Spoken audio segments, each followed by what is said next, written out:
All right, our meeting is now streaming live on YouTube.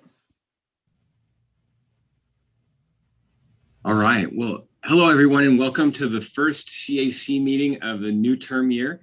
I'd like to call the July 20th, 21 meeting of the Citizens Advisory Committee meeting to order.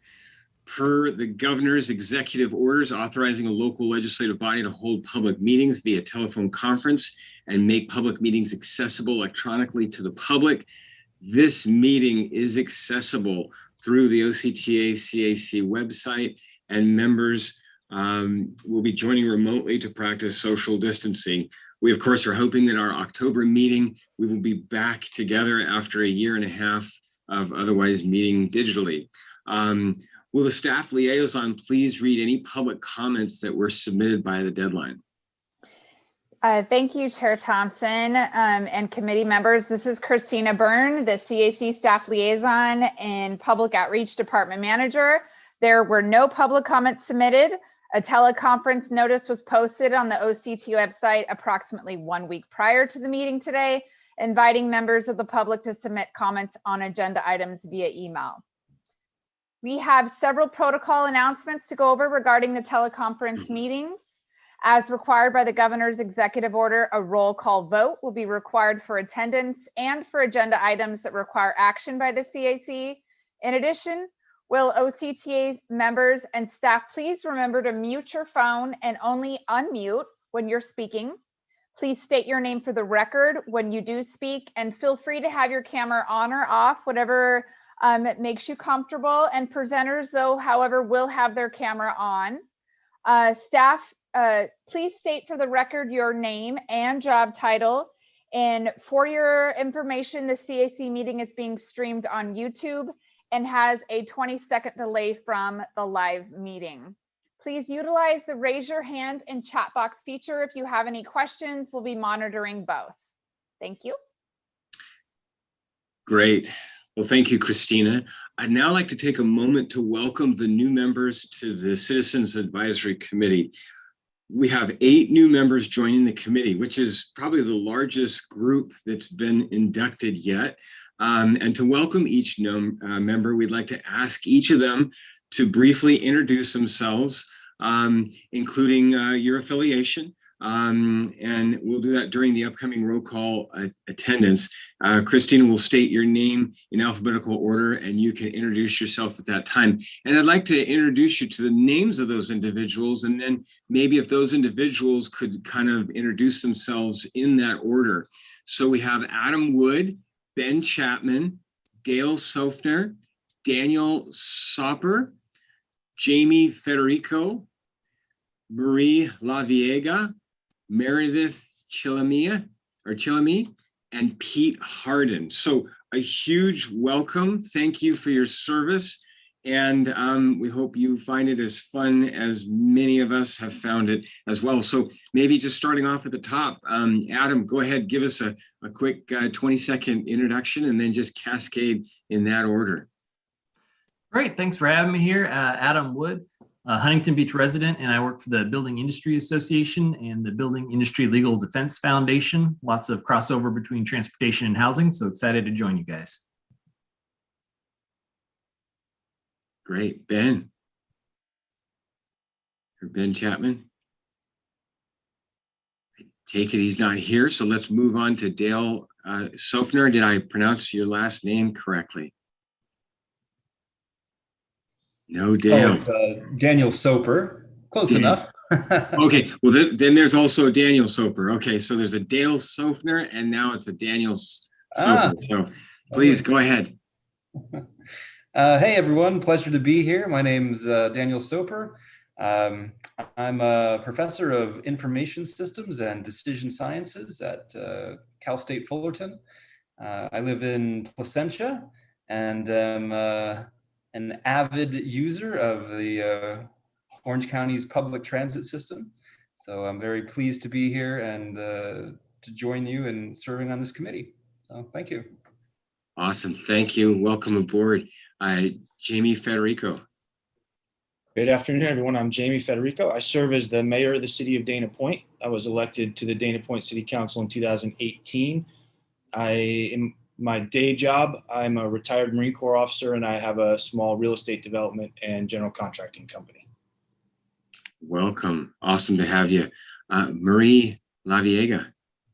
Good afternoon. My name is Marie Laviaga, and I am the president CEO of the La Habra Chamber of Commerce. Apparently, I'm the only one from North Orange County, or do we have others present on this committee?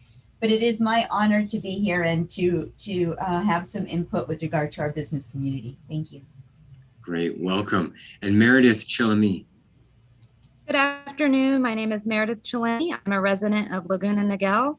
I work with Life Steps. We are a nonprofit providing resident services and affordable housing communities for both families and seniors.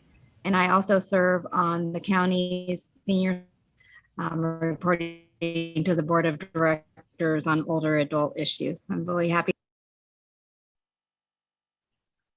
All right. We got most of what you were saying. Thank you very much, Meredith. Sounds like we have a little bit of a weak connection there. And then last, but certainly not least, Pete Harden. Hey, folks, Pete Harden. Thank you so much for having me. I'm a former prosecutor in the military here in Orange County, as well as at the U.S. Attorney's Office, federal prosecutor. I'm now an attorney throughout Orange County and Southern California. I've done a little bit of legal work involving the Orange County Transportation Authority. First and foremost, looking forward to learning a lot from you all. Looking forward to spreading the word about the great work that you and we do. And looking forward to any sharing any legal advice and expertise that I can, given my experience. Thank you. Excellent. And thank you. And so now, Christina, we are ready for the roll call. All right, thank you very much. Okay, I will be going through the roster in alphabetical order. And if you could please just say yes, if you are in attendance, that would be helpful. All right, Adam Wood. Here. Yes. Amelia Castro. Ben Chapman. Dale Sofner. Damon Tordini. Yeah. Dan Kalmick. Here. Daniel Soper. Yes. David Wheeler. Here. Deepak Christian. Derek McGregor. Here. Diane Thompson. Dristy Doan. Here. Frank Murphy. Here. Jamie Federico. Here. Jeff Thompson. Present. Carolee Darnell. Here. Kelly Emmett. Kanal Mattal. Laurel Raymer. Lissandra Horosco. Here. Marie Laviega. Yes. Mark Paredes. Meredith Shalimi. Here. Nick Polichetti. Paul Adams. Here. Pete Harden. Here. Randy Steiner. Roy Shabazian. Here. Steve Kozak.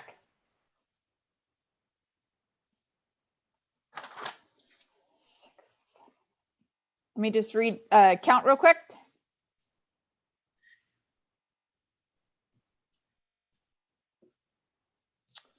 I got 17, Jared. Did you? Let me do a count here as well.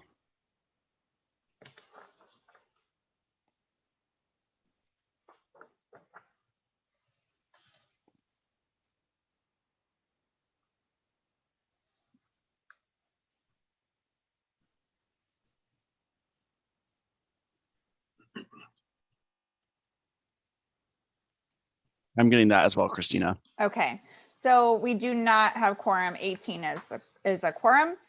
That's okay. When we get to the minutes, we'll just have those be reviewed at the October meeting. Got it. Okay, thank you. Sure. Well, let's move into our next item. Please join me in the pledge of the allegiance to the flag of the United States of America. I ask that you either mute your microphone or mouth the words to avoid the audio issues. And Jared, thank you for now displaying the flag that's on our screen. Ready, begin. I pledge allegiance to the flag of the United States of America and to the republic for which it stands, one nation under God, indivisible, with liberty and justice for all. Thank you. As was mentioned, since we don't have a quorum, we'll defer the approval of the meeting minutes and the attendance report to our next discussion.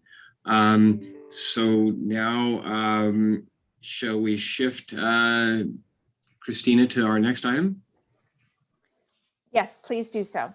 Okay, so that brings us to item number 4, the Bicycle and Pedestrian Subcommittee, the name modernization action item from Jared Hill with OCT Public Outreach. And we'll also ask Paul Adams, who's the chair of that subcommittee, to also provide an update at the same time or after Jared's done. So Jared, take us away.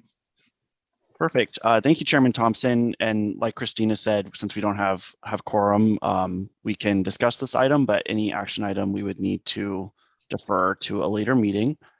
So the Citizens Advisory Committee has established a bicycle and pedestrian subcommittee to focus on all items pertaining to active transportation, such as micromobility, which would include things like e-bikes and scooters such as Bird, bicycling, walking, etc. In consultation with the subcommittee and Chairman Paul Adams, and after thorough research of sister transportation agency subcommittee names, it seems that active transportation is the most common terminology for a similar committee. However, we would like to hear the committee's thoughts on keeping the current bicycle and pedestrian subcommittee name, or if we should modify the name of the subcommittee to be the Active Transportation Subcommittee. Okay. Thank you, Jared. Jeff, is it okay if I poll the current committee? Yeah, I mean, I think it makes common sense. Sure. We just won't be able to take action on the We recommendation. can conduct a straw poll, Chair Adams and Chair Thompson, no problem. And I can briefly say that in the research I did in talking with Jared and the members at the June 15th subcommittee meeting, it was unanimous that it was a good idea to call it the Active Transportation Subcommittee. And again, with Chair Thompson's permission, if anyone has any comments on that, feel free. And thank you very much. Okay. Is there anything else that Paul Adams you'd like to update us on from the bicycle and pedestrian committee meeting? Okay, I can do you want me to do that now, Jeff? Yeah. Just go ahead, because I realize part of that update would have included the name discussion. And Okay, I also noted, Chair Adams, that David Wheeler also has his hand raised for your information. Okay, Mr. Wheeler, please go ahead. Well, I've been around through a lot of years of names and things, and I quite frankly find that when you muddle up a name and call it like active mobility, it's not really clear what it is. I think bicycle and pedestrian are much clearer, and I'm all for keeping names that really make sense. So I do not favor changing the name. If you want to put active mobility in there also, that's fine. But people know what bicycles are and they know what pedestrians are. Active mobility is just some euphemism that nobody really knows what it means, unless you're involved with it, intensely. Thank you. I appreciate that. Any other comments?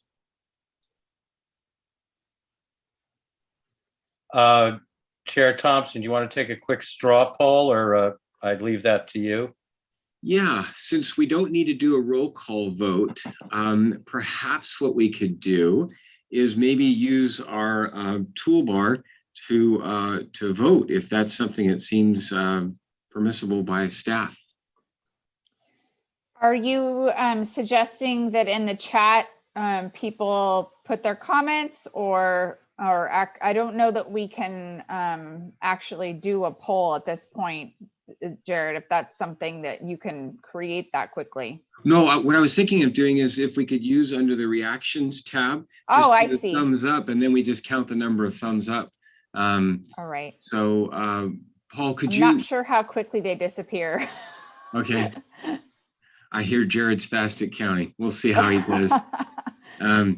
But Paul, make the recommendation as you were inclined, and then we'll just ask everybody to do a quick reaction vote using the thumbs up if you're in favor. And this is just a straw poll. It's not going to be anything that's adopted until we have the quorum at our next meeting. Chair All right. Thompson. Go I'm ahead. sorry. Chair Go ahead, Thompson. Ted. Oh, sorry, Paul. This is Alice Rogan. I've been looking to where I could raise my hand and I can't find it right here. So I don't mean to jump in here. I also wanted to comment on what David Wheeler said, that subsequent to the discussion of the subcommittee that they had, we did notice that there are other agencies that are retaining the bicycle and pedestrian committee moniker. And I think for the very reason that Mr. Wheeler was saying, that is a more recognizable term potentially to the public than active transportation, but maybe there can be a hybrid somehow. But I just wanted to throw that into consideration as the full committee considers this right now. But we had seen subsequently other areas of in agencies in the state that are retaining that bicycle and pedestrian name. Okay. Thank you. So thank you for that feedback. Why don't we do this? Let's do a quick straw poll, and we'll do Paul with the recommendation that you might have. And then maybe I would ask David Wheeler to have a hybrid suggestion, and we'll do a quick straw poll of that. And again, it's just to kind of get a litmus test of where we think the title or name might be landing. So Paul, what's your recommendation that came out of the committee? The recommendation that came out of the committee was the Active Transportation Subcommittee of the Citizens Advisory Committee. And I may add that with Alice's input in the meeting, I believe that the Bicycle Pedestrian Active Transportation Subcommittee would be okay, but the official or unofficial consensus from the June 15 meeting was Active Transportation Subcommittee. But David's point and Alice's point is well taken. Okay, thank you for that explanation. So let's do a vote on the first recommendation, Paul, that you'd made, and it's the Active Transportation Subcommittee. Those, just go into your reaction, the button that's on the lower right of your screen. And when you click on that, the smiley face with the plus sign, you get a number of choices, and you could do your thumbs up or just don't vote at all. And that will be kind of the showing a favorable. And so I'm going to ask that you do that right now while Jared does a quick count. So if it disappeared, go ahead and do your thumbs up again.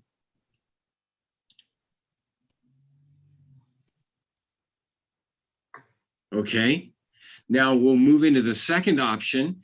And I don't know if Paul, it sounded like you had an alternative that you were going to suggest that kind of came out, and it sounds like it might embody what David Wheeler was referring to, as well as comments from Alice Rogan. Do you want to state that title again, and then we'll do the same thing? I believe David also mentioned that, and Alice, Bicycle Pedestrian Active Transportation Subcommittee. Got it. Okay, so that's the alternative title, and I'll just ask everybody for a quick vote, just kind of seeing where that lands.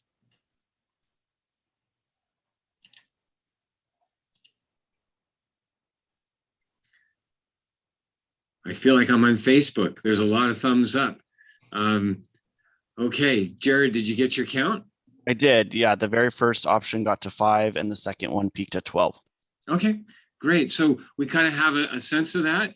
And at least at this point, we'll come back at our next meeting, hoping we have a quorum so we can actually make a vote and then come back to the committee for an official vote on that. Okay. Okay. Christina, shall we move into item number 5? Yes, please. Okay, next is item number 5, a long-range transportation plan status update by Greg Nord from OCTA Planning. and Marissa Espino with OCTA Public Outreach. So please provide us with the presentation. Okay, good afternoon, Chair Thompson, CAC members. I'm Greg Nord, the Section Manager for Long Range Planning and Corridor Studies at OCTA. Also joining me is Marissa Espino, OCTA's Outreach Lead for the Long Range Transportation Plan, or LRTP. At the April CAC meeting, we discussed a specific challenge for this LRTP, which was the state's Climate Action Plan for Transportation Infrastructure, or CAPDI for short. Today, we'll be walking through a broader set of challenges that we have identified for this LRTP. We will also review the draft goals and go through some poll questions to hear your thoughts on some additional strategies. That are being considered as we think about Orange County's future mobility needs. But first, I'd like to begin by recapping the purpose of the LRTP. Next slide, please.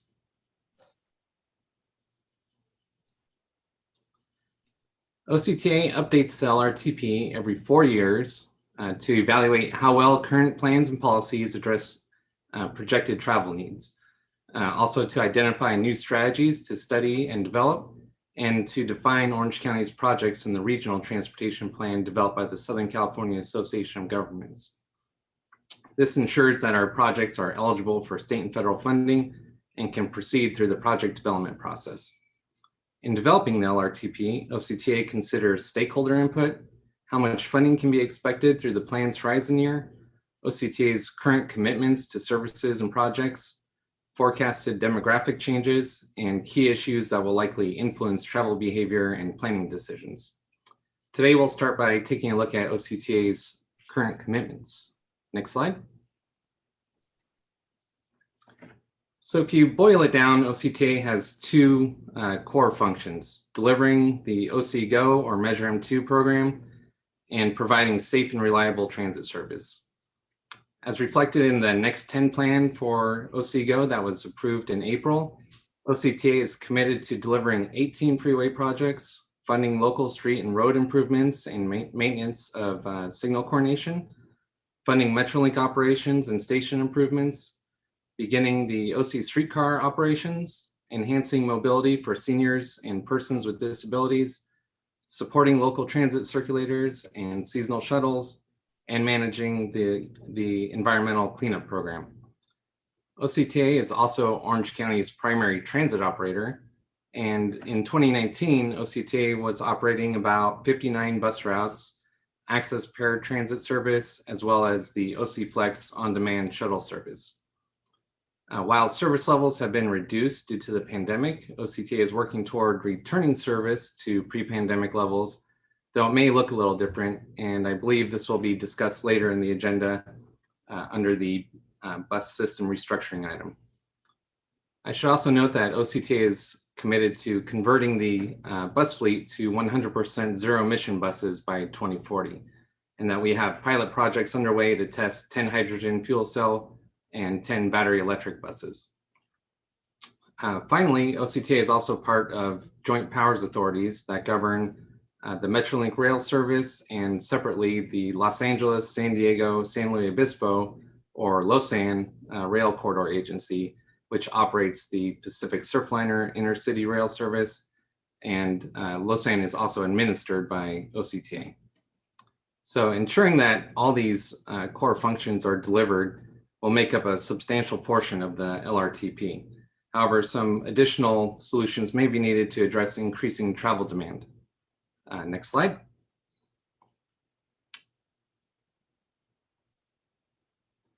So increases in travel demand are largely driven by demographic growth.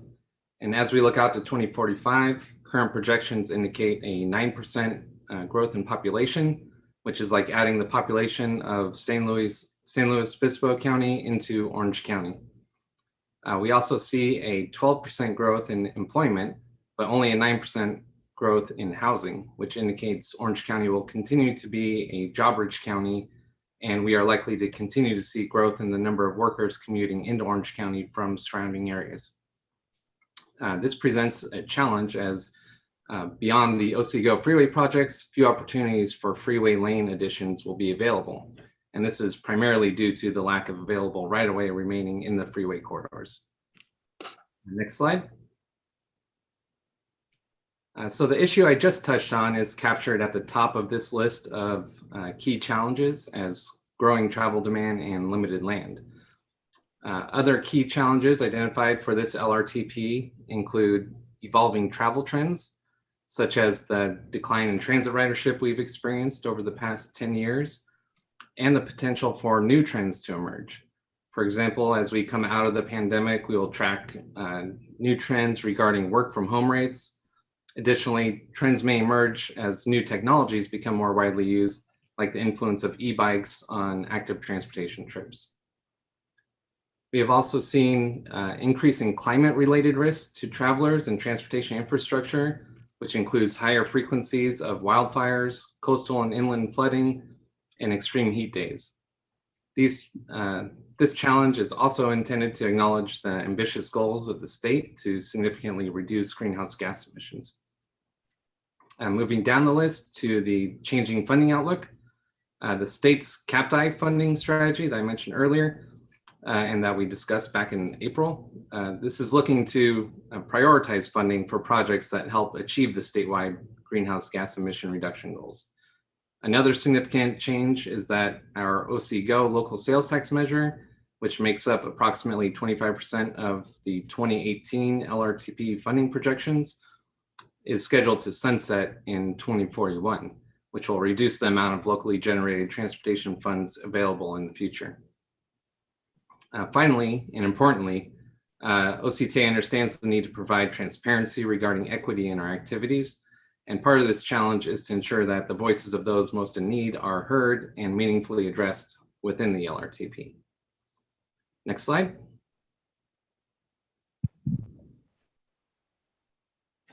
So in consideration of OCTA's existing commitments, Orange County's growing travel demand, and the key issues that have been identified, these 4 goals and the supporting objectives are being proposed. First, as noted earlier,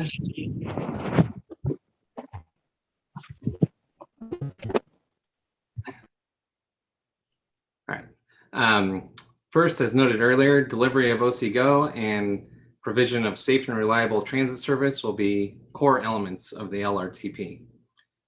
Second, improving system performance addresses the need to identify innovative solutions that respond to Orange County's growing travel demand. Third, expanding system choices aims to provide travelers with convenient and equitable travel options. And finally, supporting sustainability highlights the need for strategies that reduce climate-related risks and the need to deliver a plan that is financially sustainable. Okay, so this was kind of a lot of information in a short time frame, but I hope it provides some useful context as we begin to consider strategies for this LRTP. And at this point, I will turn it over to Marissa, who will have some poll questions for you regarding some of these strategies after a quick overview of the LRTP public engagement approach. Marissa? All right, thank you, Greg. Good afternoon, everyone. Chair Thompson and CAC members. I am Marissa Espino, OCTA Principal Community Relations Specialist. As I shared at the last CAC meeting, we'll be conducting a few public outreach campaigns throughout the development of the LRTP in order to engage the public throughout the LRTP development process. We will enter our first phase of public outreach in the early fall when we'll be seeking feedback regarding transportation options, priorities, and challenges. We will conduct an online public survey and public webinar and promote through social media, e-blast, blogs, and news media. The survey materials will be provided in both Spanish and Vietnamese so that we are inclusive of multiple communities throughout the county. If we are able at the time, we will also do in-person outreach, participating in community events and setting up pop-ups in high traffic areas throughout the county. Today, though, we would like to ask you a few questions related to transportation opportunities, challenges, and priorities. And so let's bring up the first question. Jared's going to bring that up for us, and I'll start walking you through these. Little lengthy answers, so bear with us, but we found these questions to be important and really wanted to get your feedback. The first question is, select the top 2 strategies you think would make it easier to get places without using a car in order to reduce traffic congestion and vehicle miles traveled. select your top 2. And I'm going to read through these, but we will give you time to look at these yourself too, again, because they're kind of lengthy. Increasing programs that encourage carpooling, van pooling, and ride sharing. Next is encouraging more walking and bicycling by expanding the network of dedicated bike lanes and shared lanes, sidewalks, pedestrian safety, etc. Next is modifying streets so they can safely accommodate all forms of transportation, including cars, transit, pedestrians, and bicyclists. Encouraging businesses to allow employees to work from home at least 1 day per week where possible. Next is improving and expanding commuter rail services, including Metrolink and Amtrak. Then improving and expanding bus services. Next is making it easier for transit riders to get to their final destination by offering shuttles, e-bikes, e-scooters, and rideshare services at transit stations. And last is creating a network of light rail streetcars similar to the San Diego trolley system. And we'll give you all a few moments to read through those and make your selections. You're looking for your top 2.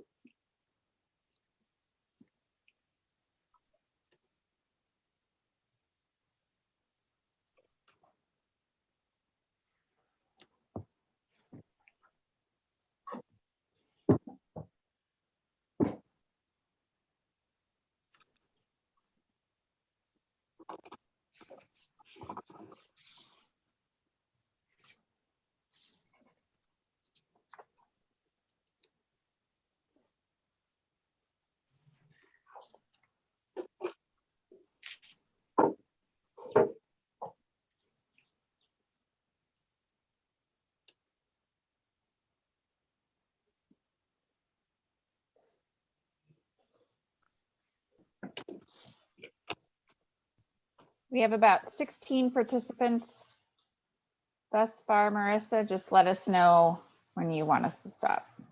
Sounds good. I usually wait for Jared to kind of give me the okay. Is it looking pretty good, Jared? We almost there? Yeah, 16, you're in good shape. Okay, great. Then let's go ahead and take a look at the results if you could pull those up.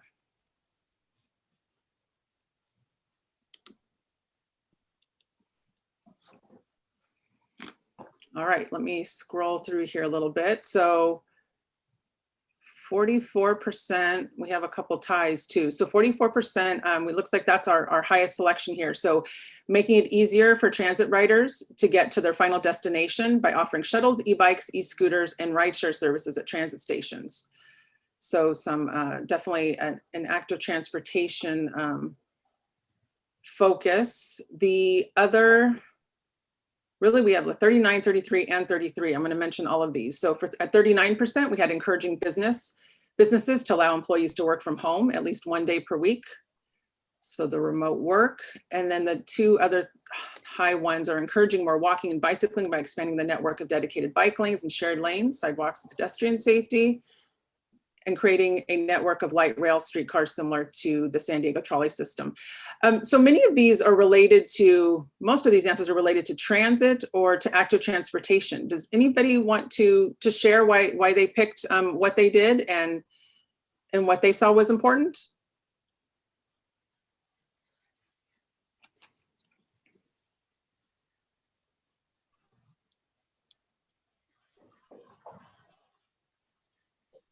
I guess I can offer an example. This is Dave Dordini. How you doing? Yeah, so I selected improving the bike network as well as a light rail network. Not so much because those are more effective in reducing VMT than the bus system, but that's probably where we have the most work to do relative to what the state of the bus system is. So if you compare Orange County to things like places like San Diego or, current efforts in LA County, right? I think our bus system is a lot more comparable to what they have, but we're lacking in bike network and light rail. Very good. So it's not to say that the bus won't work. Yeah. Very good. Yeah, and that resonates with definitely what we're hearing everywhere, that there needs to be a little bit more focus and just some concentration in that area. Okay, and I know we're on a little bit of a tight deadline. We have 3 more questions, so I think we'll move on to the next one, unless there's anybody else. I did hold up my hand. I think I give a comment. Oh, yes, please go ahead. I don't know if raising the hand was the appropriate thing. Yeah, I actually voted for the top two, but the reason for making it easier for riders from to take shuttles, e-bikes, and that kind of thing, when you have a transportation network, you can only make it so fine. The grid can only be so small. That gives options at the transit hubs to get to places in between the network. So I think that's why that to get to their final destination, that's important. And the other one, I remember suggesting this to my corporation decades ago about letting people work from home. COVID is sort of enhanced that, and you could live in Wyoming and work in LA, and that would definitely change the population density a little bit. So I think that's a good idea thing to expand on. Thank you. Thank you. Marissa, you did have one comment in the chat, kind of a carry on to Councilman Wheeler's comment saying the final mile or two is very difficult to navigate. And that was from Meredith Chalemi. Thank you. Yeah, first last mile is something that we're definitely always thinking about. And I look forward to you all hearing the presentation about the mobility hub study we're working on. That's a couple items down on the agenda. Another way of trying to address that. Okay, let's go on with the next question, please, Jared. All right, so here we go. One way to encourage people to drive less or use alternative forms of transportation is through pricing of or policies. Please indicate which of the following strategies are your two most preferred options. First one is requiring at least 3 people in a vehicle to qualify for the carpool lane. Next is creating programs and incentives that encourage businesses and employees to make greater use of transit, carpooling, and bicycling for their commutes. Third, creating programs and incentives that encourage employees to work remotely at home. Next, converting carpool lanes on freeways throughout the county to create a network of connected express lanes. Vehicles with 3 or more people can use the lanes for free. Those with fewer than 3 people have the option to pay a toll to use the lanes. Next option is reducing the cost of transit passes and tickets to encourage more transit use. And finally, creating dedicated lanes for transit so that it is faster and avoids traffic. You are picking your top 2.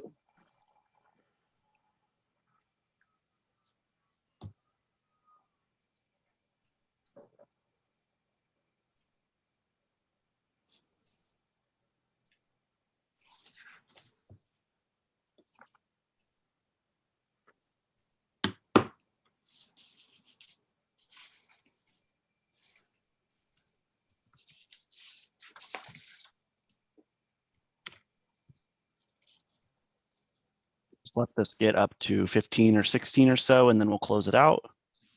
Thank you.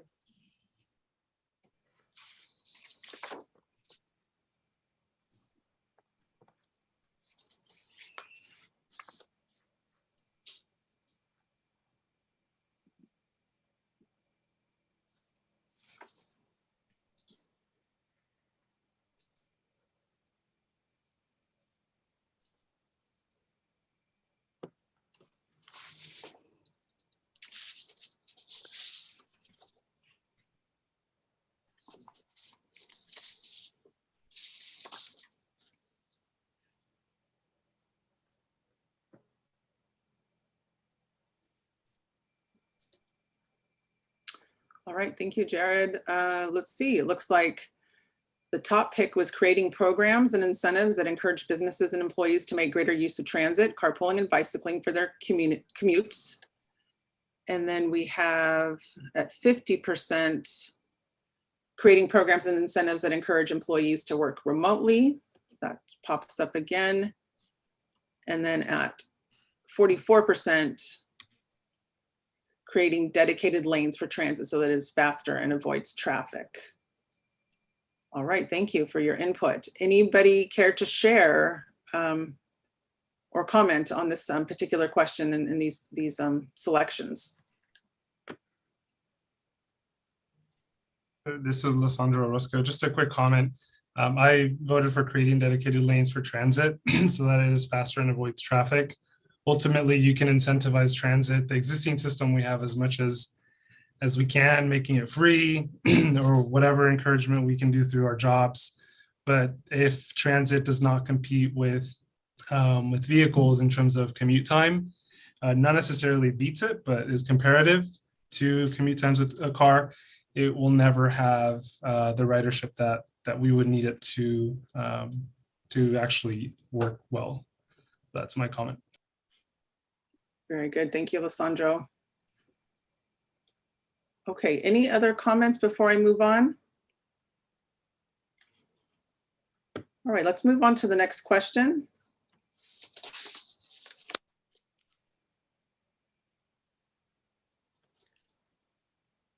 These ones should be a little shorter. So regarding transportation infrastructure, what are your top 2 priorities that could be part of the LRTP? We're picking 2 again. First one, widen freeways where possible. 2, make more efficient use of existing freeways, lanes, roads, and infrastructure. 3, fix potholes and repair roadways. Next, improve and repair the network of sidewalks. Next, synchronize traffic signals on major roadways. And finally, enhance infrastructure to accommodate autonomous driverless vehicles.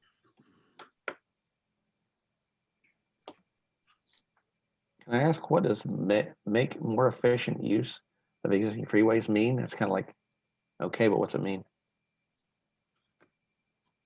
Greg, can you help with that? Explain that a little further.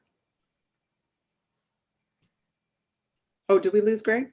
No, Greg, you're on mute. Oh, unmute Greg, there you go. So there's, a couple different strategies that could be used for that. Part of it is potentially pricing strategies like the express lanes. It's also more signals synchronization on roadways, and another one option for the managed lanes, the carpool lanes, would be potentially increasing the occupancy requirements. So basically, anything that can get kind of more throughput, more vehicles moving on those facilities without necessarily having to widen them. Do they ever consider something I think used back east somewhat? They have 3 sets of lanes. So basically the middle one, it alternates back and forth depending on the rush hour traffic. Yeah, the reversible lane. So yeah, that could be an option as well. Like I said, the idea is just implementing any kind of strategy that can move more cars through on the existing facility without needing to widen it. Okay, thank you. Sure.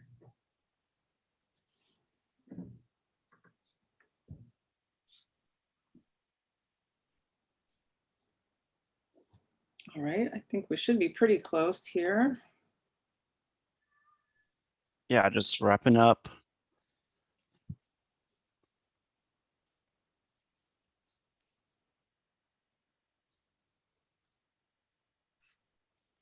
All right, and can we close this one out?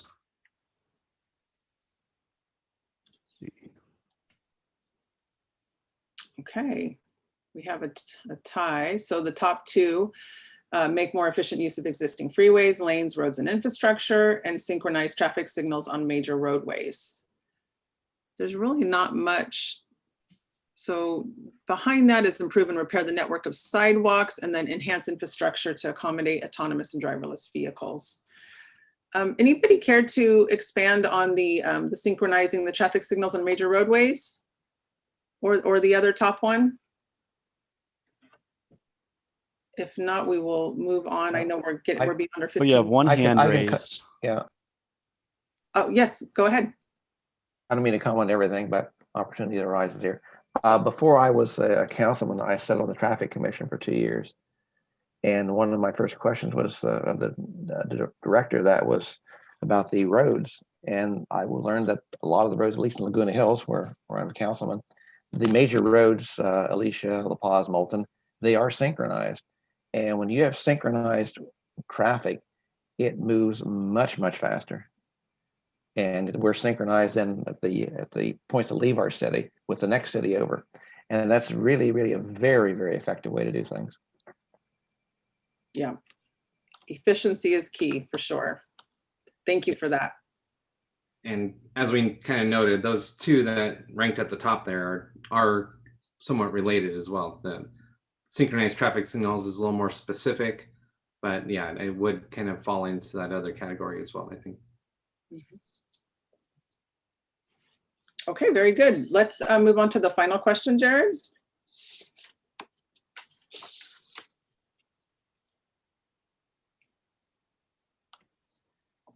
Thank you. Okay, last question. OCTA often says it is looking to improve and introduce more technology into transportation. What does that mean to you? Select all that apply. So it's e-bikes, rideshare, like Uber or Lyft, autonomous vehicles, synchronized traffic signals, or other.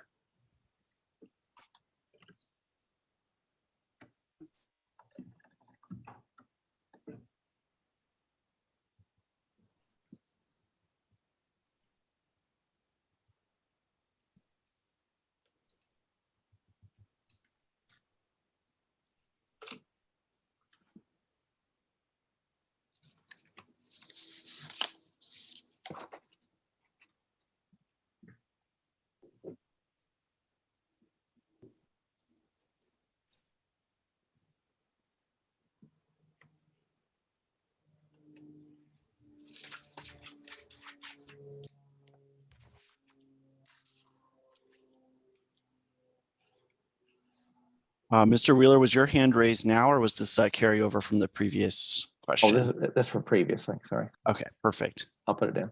Thank you.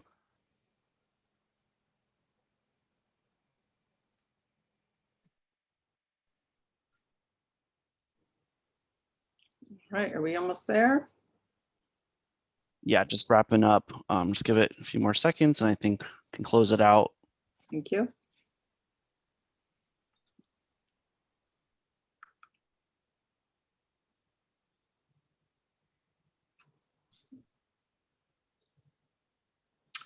All right, a strong first at synchronized traffic signals again, and then we have e-bikes, rideshare, and autonomous vehicles are at a tie. Let's see, anybody care to speak more? I know we talked a little bit about traffic signals. Anybody care to share e-bikes, their thoughts on e-bikes and having that technology? We have Mr. Federico's hand raised. Hi, Mr. Federico. Hi, I just want to share a quick anecdote. The city of Dana Point had our first summer concert in the park on Sunday, and the crowd was huge, maybe not surprisingly because it's the first one post COVID, but there were hundreds of e-bikes there for the first time we've ever seen that. And we asked a lot of people, this is all anecdotal observation, not a study.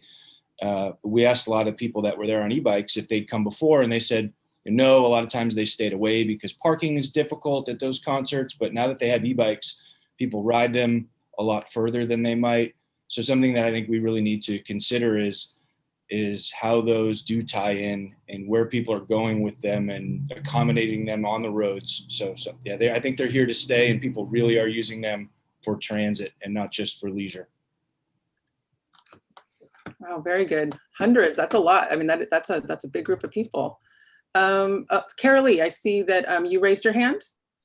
Yeah, I just wanted to comment quickly on that. I think that the e-bike technology is really interesting, having traveled recently to some cities that definitely have a, I would call it like a bird scooter problem, because I know those come with a lot of sidewalk blight, but the e-bikes, particularly those that you can do like single uses on, seem to be a little bit more orderly, particularly if they have designated docking stations like I've seen at some of the transit hubs. So just kind of an observation. I think that scooters and bikes are a little bit different. I know the scooters can be fun, but also present some challenges to our local municipalities.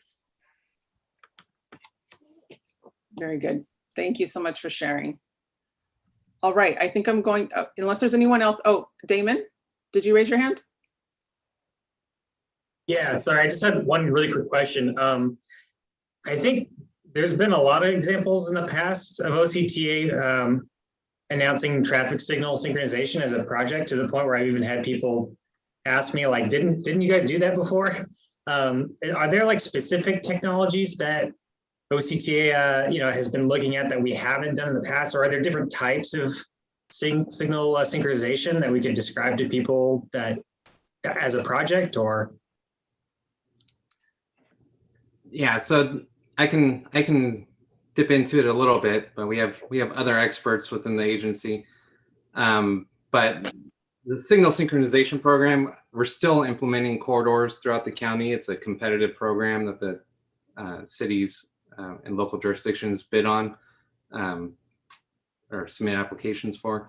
And then we have to constantly maintain that system too. So there's that element.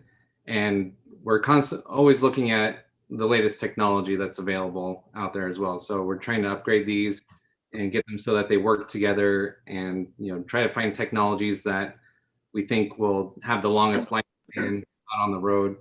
And so it is something that's kind of a constantly evolving system. So even as we're maintaining them, we'll go back and replace some of the equipment and upgrade it. And so it's not a one and done kind of program.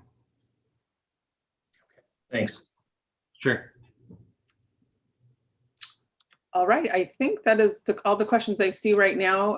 Greg, to wrap it up, I think we have one final slide. I'll hand it back over to you. Thank you, everybody, for your time with this. We appreciate it. Sure. So just to wrap up briefly, over the next few months, we'll be working on the next steps that include presenting the challenges and draft goals to the OCTA board, initiating a public survey in the fall, developing a financial forecast, and beginning work to develop alternatives for analysis. And we do plan to return to your next meeting in the fall with updates on these activities. And so with that, I'd like to just thank you for your attention today.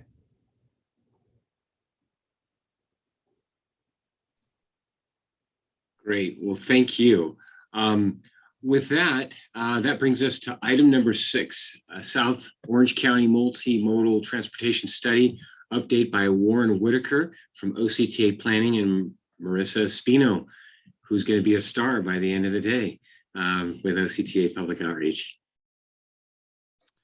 Great, thank you. I think Marissa's already a star. I don't think we have to wait till the end of the day. Okay. Good afternoon, Chair Thompson and committee members. I am Warren Whitaker, OCTA Principal Transportation Analyst and Study Project Manager for the South Orange County Multimodal Transportation Study, or SOCMITS. As you indicated, Chair, I'm also joined today by Marissa Spino, OCTA Principal Community Relations Specialist and Outreach Project Manager for the study. Next slide, please.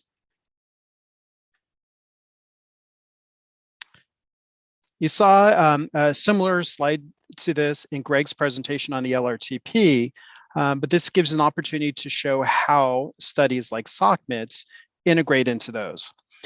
Studies like SOCMITS provide a long-term vision for the transportation system.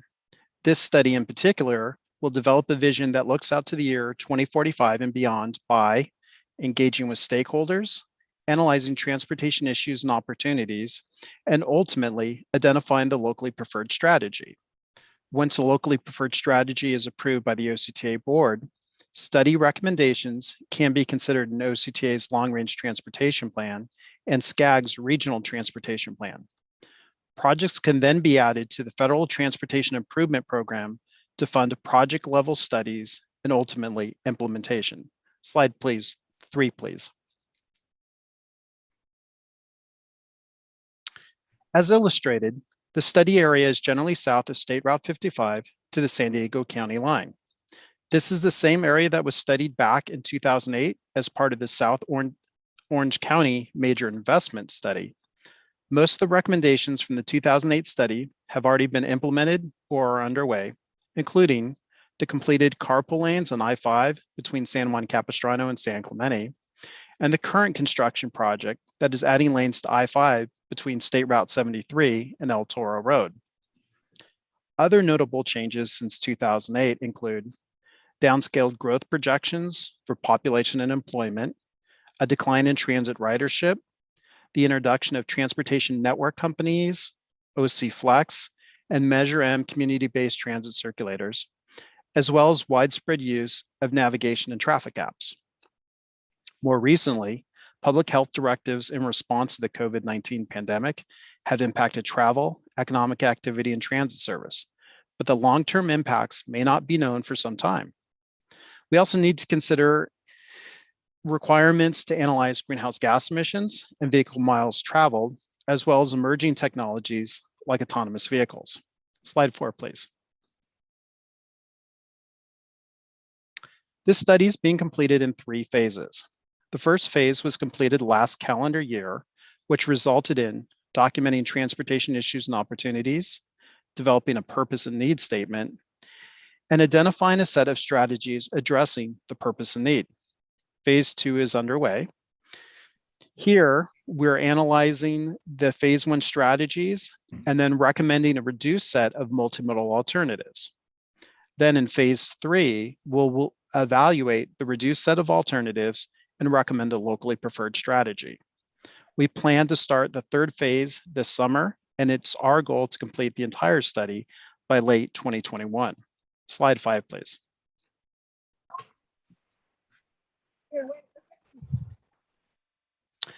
To establish transportation issues and opportunities for the study area, we evaluated existing, that is prior to the pandemic, and 2045 conditions if no improvements were made.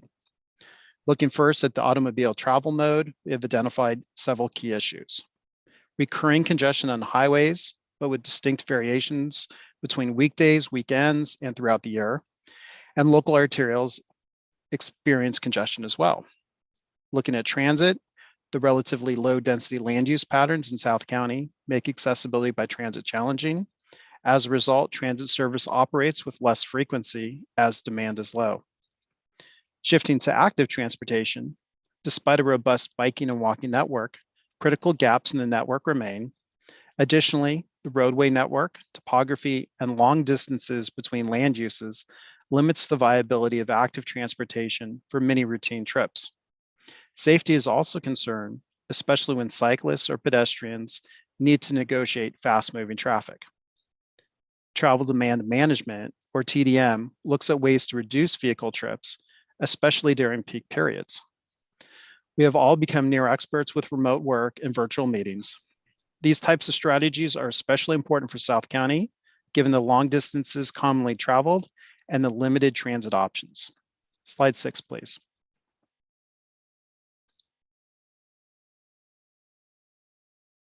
The purpose and needs statement builds on the transportation issues and opportunities and feedback received during the first phase.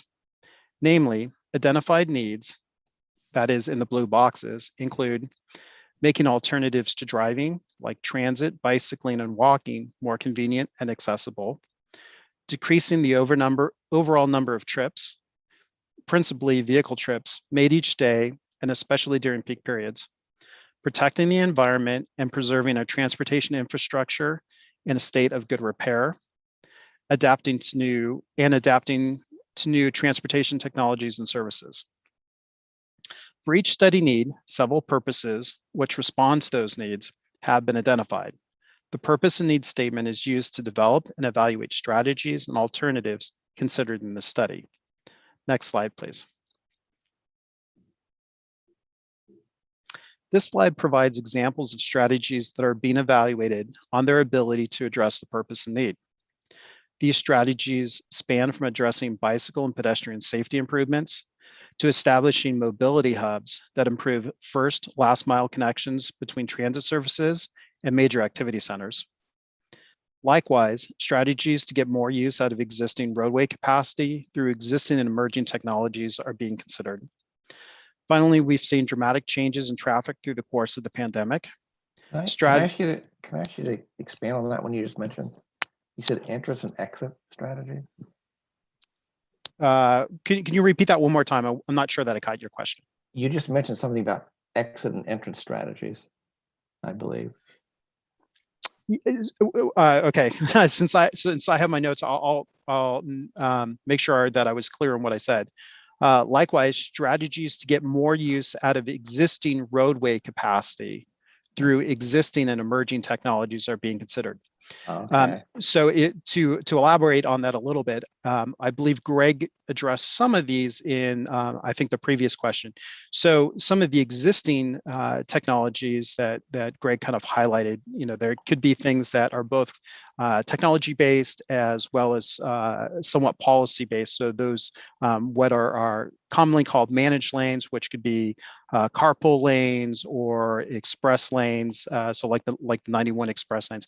So those have both technology elements to them, as well as policy issues like, how many people are needed to be in the vehicle to qualify as a carpool, and maybe such policies as do you charge, what vehicles might be charged to have access to that if they don't have the qualifying number of participants to be considered a carpool. There are other things that I think we spent a little bit of time talking about, connected and autonomous vehicles.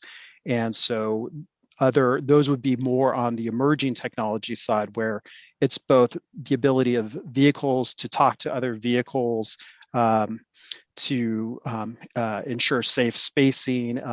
You can actually avoid crashes, but operate at much higher speed with some of the connected technology, as well as the ability to have infrastructure to talk to the vehicles. And that goes in line with, I think, some of the comments that Greg was making about how the Signal Sync program could be changing over time, where as new technology emerges, what we used to use to observe vehicles may change, that rather than just more observations, it's more dynamic conversations between the vehicles and the infrastructure and back and forth. Now this is probably as good a time to say, there's been one pet peeve of mine for 25 years or more. And I'll just relate real quickly. If anybody on this group, has access to fixing it. Every time I went to work from Laguna Hills to Huntington Beach every day for 20 years, it always slowed down in Irvine. And I kind of realized it because Irvine would have a dedicated lane to go off. And then on the other side of the overpass, usually there would be a lane to bring it on. That automatically reduced the throughput 20%. I think there's like 5 lanes to 4 then. And I always thought that was such a bad idea. Even though the most right lane is going to be hampered by people coming on, it still won't reduce to 0, like taking it off and taking it off. If anybody figured a way to outlaw that, it would make things much more efficient. Anyway, just a comment over 25 years, I've noticed. Thank you for that comment. We've actually have that on our radar, but appreciate that comment. And let me see where I was at. Strategies that support continued remote work, but also position us for emerging technology might also be considered. This could entail communication infrastructure that supports connected and autonomous vehicles. And I think I maybe already hit on that. Slide 8, please. This slide illustrates how we are evaluating strategies. We have bundled the strategies into several groups as shown in green, which are being compared to the no build and baseline, which are shown in blue. The intent here is to see how well each strategy bundle addresses the purpose need on its own. These findings will then be used to create a menu of effective strategies for consideration in developing the 4 multimodal alternatives shown in orange. This reduced set of alternatives will then be brought back to the OCTA board for consideration prior to analyzing them as part of the 3rd phase of the study. At this point, I'd like to hand off the presentation to Marissa to provide an update on our public engagement efforts. Marissa? All right, thank you, Warren. So good afternoon again. Marissa Espino, Principal Community Relations Specialist. We wanted to briefly share our public engagement efforts from these last few months and what is coming up in the fall. In June, we kicked off our 2nd phase of public outreach seeking feedback on the draft transportation strategies. We received more than 1,700 online and telephone surveys and conducted a telephone town hall and a stakeholder and elected officials roundtables. We had up to 350 callers attend the telephone town hall, so we were pleased with that turnout. The town hall also included a Spanish simulcast. In addition, we posted 19 social media posts and ads promoting the various events. We received close to 3,000 web views on our study webpage and received more than 530 geofencing ad clicks, which are the targeted pop-up ads that are displayed on mobile devices. The online survey and social media posts were presented in multiple languages, including Spanish, Vietnamese, Mandarin, and Korean. The outreach campaign did close on July 12th, so it just recently closed, and we're now in the process of tabulating the survey data and drafting an outreach report that will be posted online when completed. This fall, we will be conducting a final outreach campaign to seek public feedback on the draft multimodal alternatives that Warren was just discussing. Similar to our past campaigns, we will conduct a final online survey in multiple languages, hold a public webinar, and promote the online survey via social media, blogs, and e-blasts. We will also continue to have a telephone helpline, which allows people to call in if they are unable, prefer not to comment online. And we'll be mailing out postcards to identified disadvantaged and low-income communities in the South County area. Next slide, please. Thank you. So although we are still tabulating the survey data, we wanted to give you a sneak peek of some of the results. One of the primary questions we asked was, what transportation strategies are important to you? And we asked the participants, the survey participants, if they had $100, where would they spend their money? So according to the 1,700 received responses, the survey results indicated the most money was dedicated to reducing freeway bottlenecks, with making rail and transit improvements coming in second. And you can kind of see that on the bar graph shown accordingly. Coming in third was implementing technology-based improvements while investing in future technologies, and reallocating road space for transit, walking, and biking weren't far behind. So a breakdown of all these survey results will be available and online. We expect it to be online by September, and look forward to sharing further results at the next CAC meeting. That concludes my 2 slides. I will hand it back over to Warren. Thank you.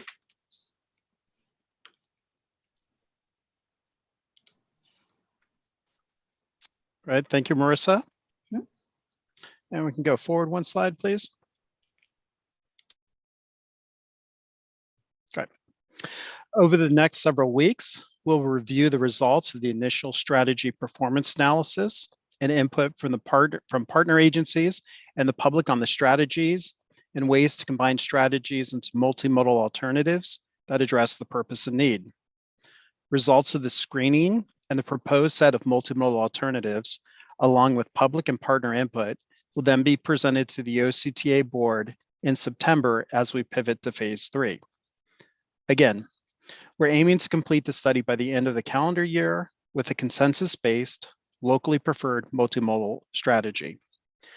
This study is looking out to the year 2045 and beyond. With that in mind, the study will focus on long-term needs rather than near-term recovery from the pandemic. That concludes our presentation. And as Marissa indicated, we will be back for the 3rd phase of engagement, and we'll be soliciting your input during that phase. And want to thank you for your time today. Great. Well, thank you very much. Is there any actions that we need to take on this item as a committee? Should we be waiting for more results, or maybe staff can give us some feedback on that? I'd say the biggest thing is our next round of outreach, and when we come back in the fall, just continuing to get your input. As we did with the other 2 phases, so there's 3 phases total for the study of outreach.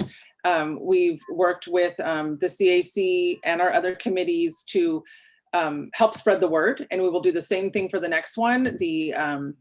In promoting the online survey, promoting the public webinar, so that we can just continue to get as much feedback as possible. And we will have a communications toolkit that we'll be providing, so that it already has ready-made information for you, so that you can, for those who are interested, can send it out to their communities, to their stakeholders and membership. So that's the best way to stay involved, and we appreciate those efforts. Okay. All right. Well, thank you, and continue to keep us apprised of the stakeholder meetings that may occur between now and the next milestone that's ahead. as I know you often do with those kinds of activities. Before we move into item number 7, Jared, I know you mentioned that we actually have a quorum now. Would it be appropriate to try and handle the meeting minutes and the name discussion we talked about in item number 4, or did we lose our quorum? Sorry, Christina, go ahead. I was going to say, as far as I can tell, we have 18 now. Can you confirm that, Jared? Yes, you have 18 members on. So certainly, Chair, if you'd like to proceed with the taking the minutes, approving the minutes, and then the name discussion, we can certainly do so. Great. Okay. So let's pause for a moment on our agenda, and then I'll ask for. Can we have maybe a muting of where the noise might be coming through? Thank you. I'll ask for a motion for the approval of the meeting minutes as attached with our packet.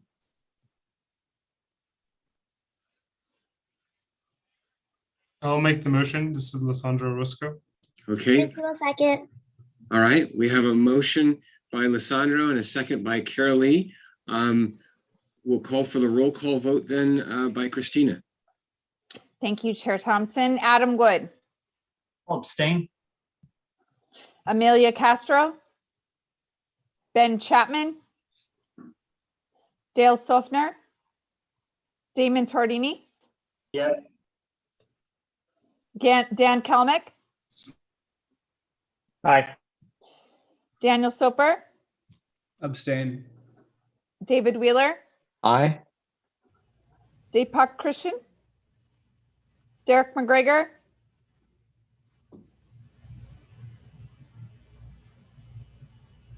Diane Thompson. Darisi Doan. Aye. Frank Murphy. Jamie Frederico. Abstain. Jeff Thompson. Yes. Carolee Darnell. Yes, with the correction of that was Darisi that seconded, not me. Gotcha. Kelly Emmett. Cornell Mattel. Laurel Raymer. Lissandra Orozco. Yes. Marie LaViega. Abstain. Mark Paredes. Meredith Chilimi. Abstain. Yes. Nick Polichetti. Darnell. Yes, with the correction of that was Darisi that seconded, not me. Paul Adams. Yes. Pete Harden. Aye. Randy Steiner. Roy Shabazian. Yes. Steve Kozak. I see Steve. He's on mute. Mr. Yes. Okay. Yes. Thank you. Paul Adams.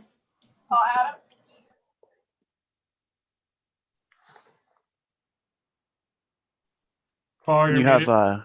Derek, McGregor, and Frank are also on the call if you want to circle back to those. Okay. Derek McGregor.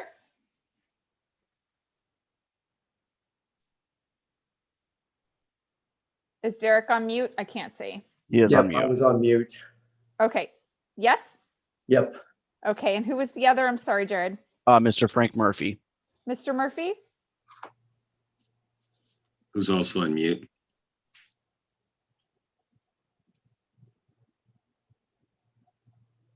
Okay. Mr. Murphy?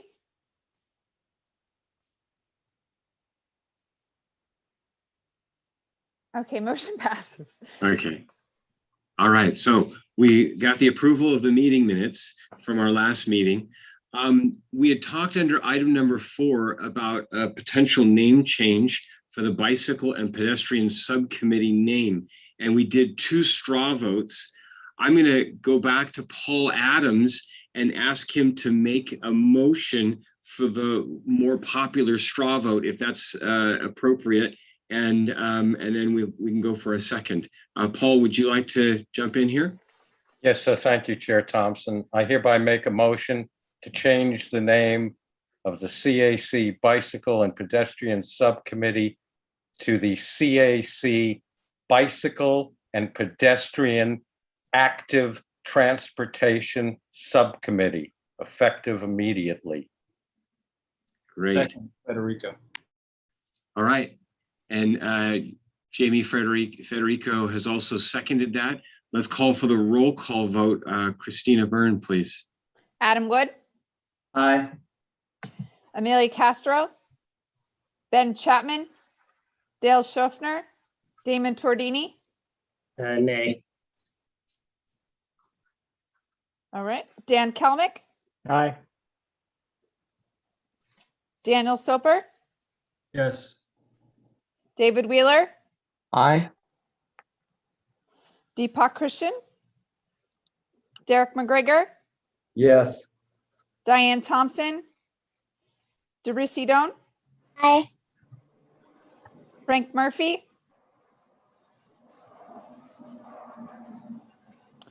Jamie Federico, Yes. Jeff Thompson, Yes. Carolee Darnell, Yes. Kelly Ament, Kunal Mittal, Laurel Raymer, Lissandro Roscoe, Yes. Marie Laviega, Yes. Mark Paredes, Meredith Chalemi, Yes. Nick Palchetti, Paul Adams, Yes. Pete Harden, Aye. Randy Steiner, Roy Shabazian, Yes. and Steve Kozak. Yes. Motion passes. Great. Can you give us a summary of the yeses and nos? And- Absolutely. Just one moment. Okay.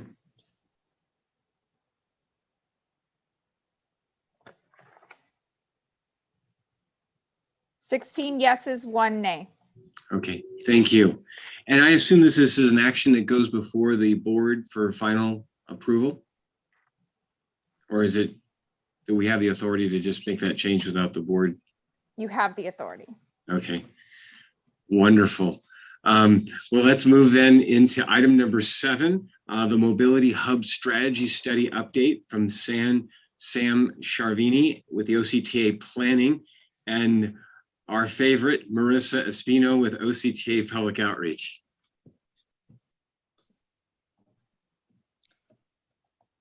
Thank you, Mr. Chair. I guess we'll wait until we get the PowerPoint slide up, but good afternoon, everyone. As I said, Mr. Chair and committee members, my name is Sam Sharvini, Transportation Analyst with OCTA's Planning Division and Project Manager for the OC Mobility Hub Strategy Study. And as you already noted, Marissa Espino will be joining us one more time to discuss the public engagement for this project too. So with that, next slide, please. So let us first address what a mobility hub is, as I'm sure this is a fairly new term and concept for most.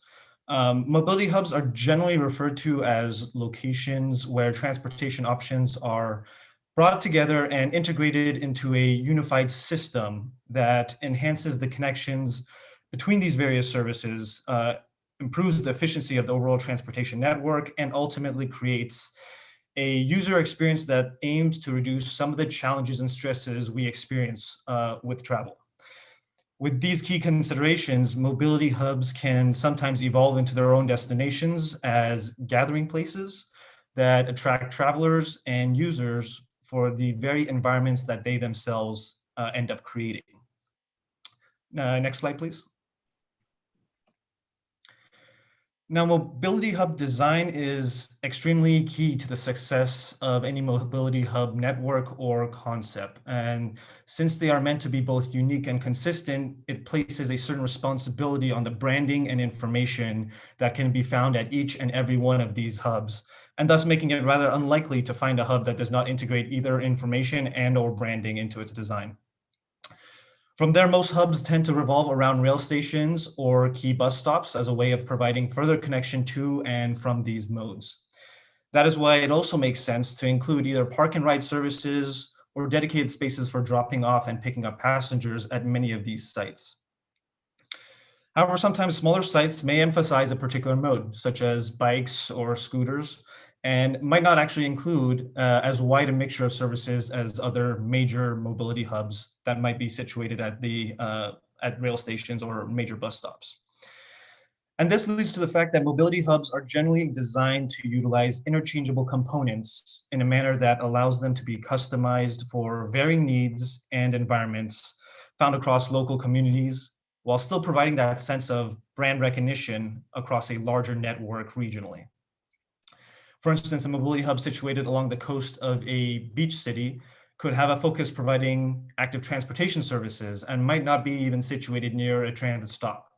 While a mobility hub at a major Metrolink station in the dense urban core could provide connection to several modes and could also include additional services. So these are definitely meant to be scaled as needed, depending on their geographic location and other considerations. Next slide, please. The benefits of mobility hubs can be many, and some of the bigger and broader ones, I should note, are on the screen here for us to see. So most of these benefits are in fact rooted in the concept of bringing services and transportation options together. More travel options available would mean more travel options available for more people not only results in an improvement toward equity in our transportation system, but it also works towards our sustainability goals by making cleaner technologies more attractive and reducing single occupant vehicle trips and vehicle dependency overall. Situating mobility hub sites by transit stations and stops also supports those particular modes by improving their effectiveness and broadening their ultimate reach. And as mentioned before, the unique places of community, the uniqueness, I should say, that mobility hubs place on community and are created ultimately through these designs, for instance, with more open space and neighborhood amenities, also improve the livability of our streets and homes. Slide 5, please.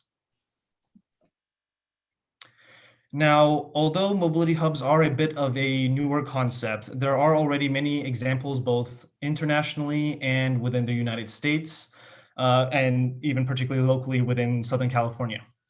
You will notice that all 3 case studies on the screen include connections to rail, bus, and bicycle facilities, and even have some unique features such as the inclusion of car share services in the Hamburg, Germany example, and wireless electric vehicle charging in the San Diego, California example. Of these 3, the Hamburg and Los Angeles case studies are both currently in operation, and the San Diego case study is still in development, but should be in operation soon. Slide 6, please.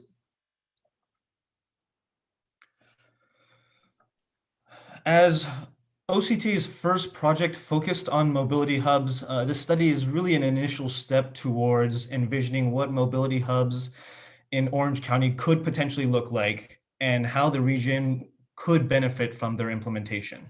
The study starts by developing an understanding of some of the best practices in mobility hubs locally and abroad. And then from there, the project will hold public engagement efforts and eventually define what a mobility hub in Orange County should look like, which would entail the identification of various standards and designs and components that you might see across a system throughout the region. This will then be culminated into an initial network that considers where mobility hubs might make sense to implement one day and how they could operate as a unified network. And then lastly, an action plan will be created that identifies other considerations to support the potential implementation of this network countywide plan. And that would include other considerations such as funding opportunities, partnerships, and other similar factors. And so with that slide, I will now transition it over to Marissa, who will discuss a little bit more detail on the public engagement slide on slide 7. All right, thank you, Sam. Just wanted to give you a quick overview on the public engagement expected for this study. We plan to conduct one public outreach campaign throughout the county this fall to create awareness, gauge interest, and identify opportunities and challenges related to mobility hubs. excuse me, we'll be partnering with the Long Range Transportation Plan team to promote a collaborative online survey, and we'll be promoting a public webinar through social media posts, e-blasts, blogs, and news media. We also anticipate returning to face-to-face outreach and look forward to being back out in the community, participating in community events and setting up pop-ups in high traffic areas, as long as the health agency guidelines permit. And the survey materials will be translated in both Spanish and Vietnamese. That concludes my brief slide. I will hand it back over to Sam. Thank you. Marissa and Sam, Chair Thompson has his hand up. Sure thing. Go ahead, Chair Thompson. Great overview. One thing I was going to ask about is, in the prior decades, perhaps a predecessor to this presentation was the old park and ride facilities, where you kind of have this place where everybody could park their car and then hop into some transportation form. Do you see that becoming integral with this, or is it kind of going away, or where do you see things of that nature? So I should just clarify too, there was one more slide where I was going to discuss next steps, and I'll get to that after I answer your question. But to your point, I think park and ride is definitely going to play a big role in mobility hubs, and it already does in certain examples that we see throughout the nation and abroad as well. The key there is really depending on the scale and type of mobility hubs, right? So as we've been mentioning that, it's not a one solution kind of fits all approach, but rather making sure that the hubs are unique to their communities and the locations, the land use that surrounds them. All these factors have to be considered, and inevitably in some of those locations, it will absolutely be vital to include park and ride facilities, say in the case of locating them adjacent to a rail station or major bus stop, where we already have transportation centers there. So some of these hubs might already just be, if you will, kind of a upgrade to some of those transportation centers we have today to make them more consistent. Like I said, applying those branding concepts, including other technology components such as more enhanced real-time information and providing additional services where there aren't today, right? So adding, say, bike share or bike racks and parking and other things that the transportation center might not, like I said, have at this time. So definitely those are things that I would envision being large components of a future mobility hub network. So to wrap this up as well, if we can move to slide 8, please.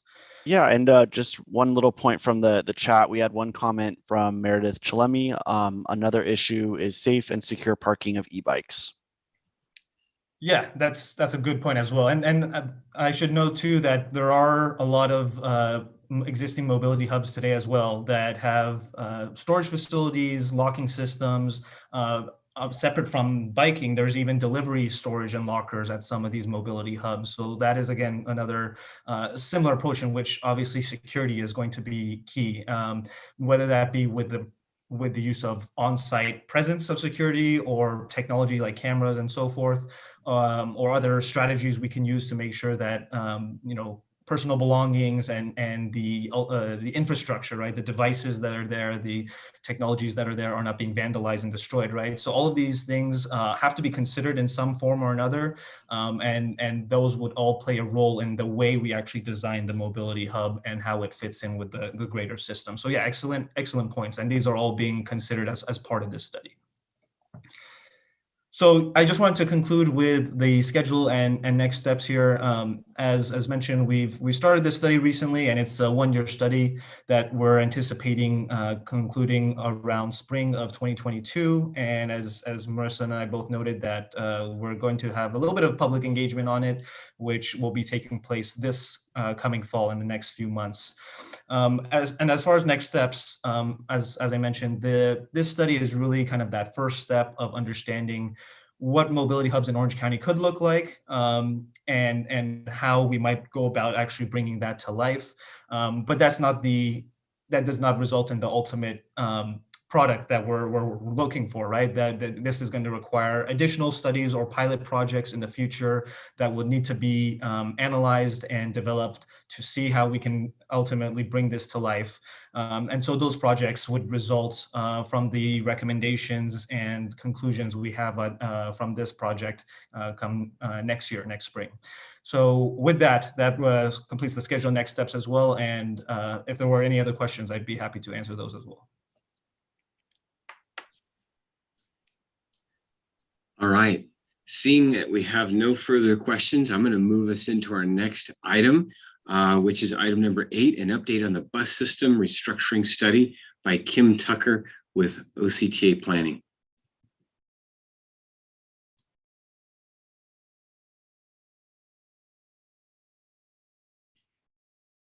Kim, for some reason, we don't hear you. I had my mic not on. I apologize for that. Okay. Let me start again here. Right. Good afternoon again. My name is Kim Tucker, and I'm the section manager for transit planning at OCTA. And this is an introduction of OCTA's bus restructuring study, which we just kicked off last month. And I do want to note that the projects you've heard about already this afternoon are longer term in nature, but the recommendations for the bus restructuring study will be implemented as soon as it's complete in 2023. Next slide, please. So the last time that OCTA conducted a restructuring study was in 2012. And those changes were implemented as OC Bus 360 in 2016 to 2018. And those improvements focused resources on the highest demand areas in the core of the county. And as you all know, in just a few short years, our transportation landscape has shifted dramatically. COVID negatively affected OCTA transit ridership, which is still down by almost 50% from pre-COVID.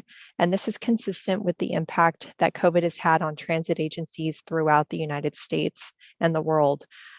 Even before COVID, the advent of transportation network companies like Uber and Lyft were providing a new transportation option for people. And so this study will look at route performance along with a new data set that we have available through a vendor, which is cell phone-based location data for all travel in Orange County. And this will allow us to identify gaps in our service and potentially better serve emerging markets. And the study will take this information along with stakeholder and customer input and develop route modifications to improve performance. Next slide, please. So the study is comprised of 3 phases, the first of which is research and data collection.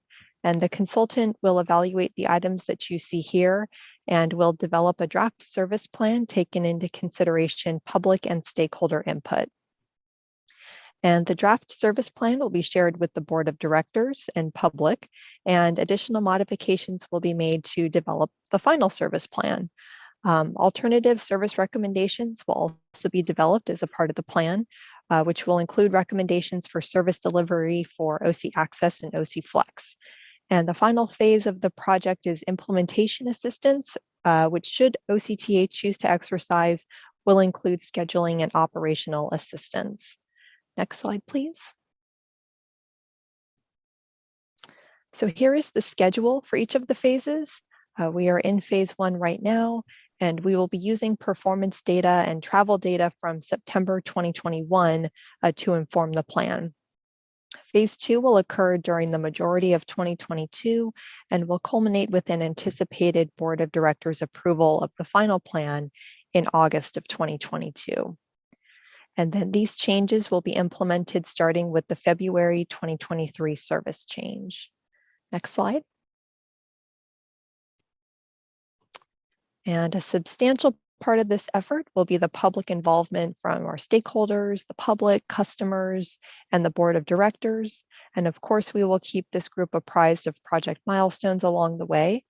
And this group will also be invited to stakeholder meetings that we will hold. The first round of outreach will occur in late winter 2022 and will focus on developing the draft service plan.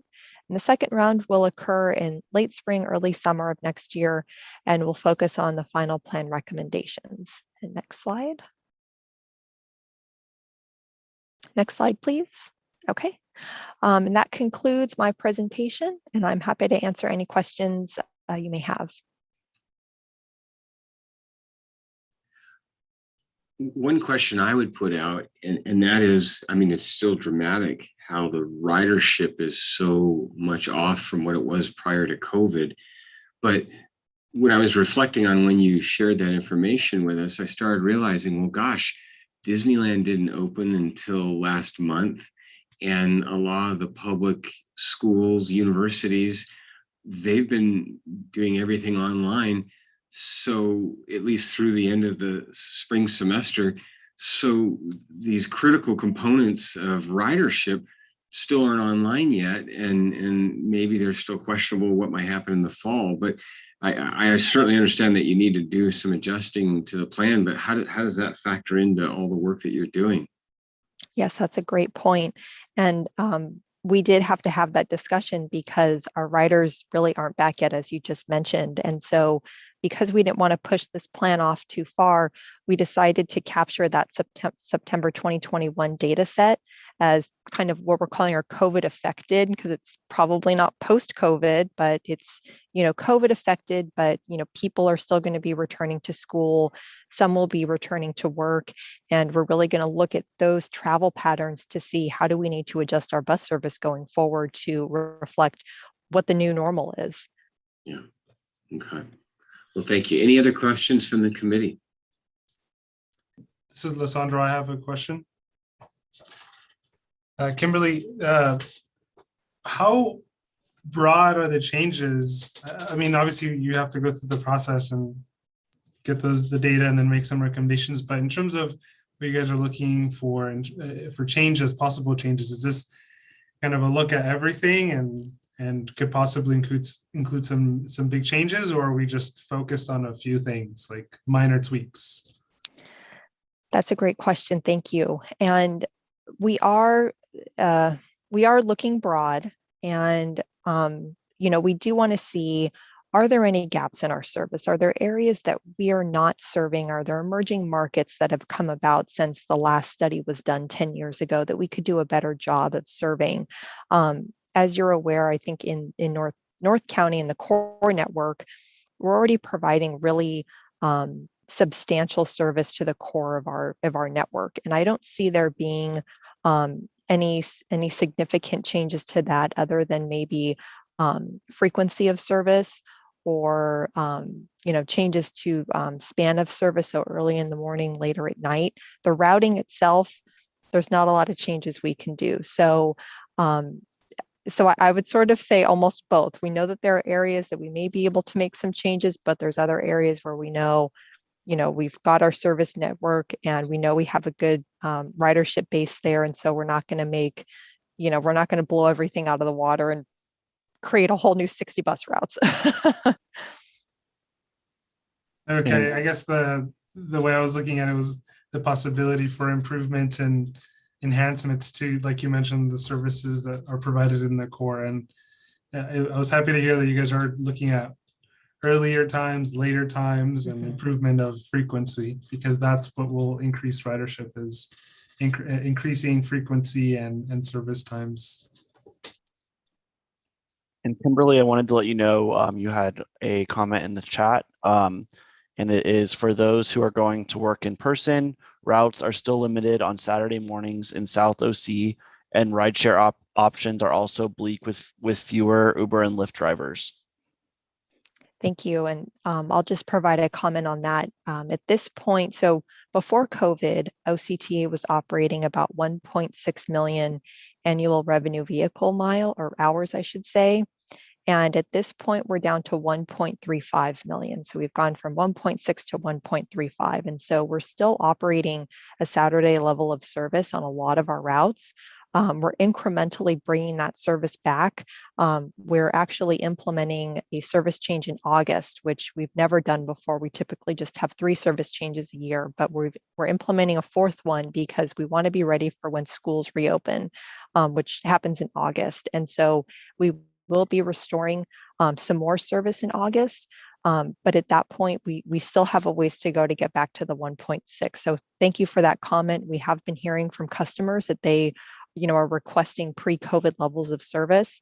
And we're looking to do that as quickly as we can while monitoring demand and ensuring we have sufficient resources, we have sufficient operators to operate that service.